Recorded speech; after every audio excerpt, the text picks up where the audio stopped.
యేసు ప్రభువారు బాప్టిజం తీసుకున్న తర్వాత ఆయన ఎక్కడికి వస్తున్నాడంట? ఎడారిలోకి. పరిశుద్ధాత్మ ఆయనను ఎడారిలోకి నడిపించిందంట. ఎడారిలో అనగా ఆ ప్రాంతంలో నీళ్లుండవు, ఆ ప్రాంతంలో మనుషులుండరు, ఆ ప్రాంతంలో తినడానికి తిండి ఉండదు.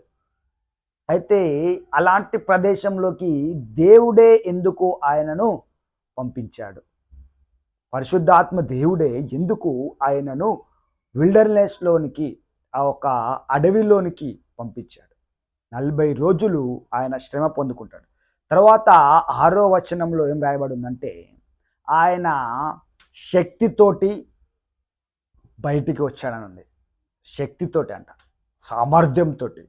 ఆయన సమాచారము, ఆయన ఫేము ప్రపంచమంతాను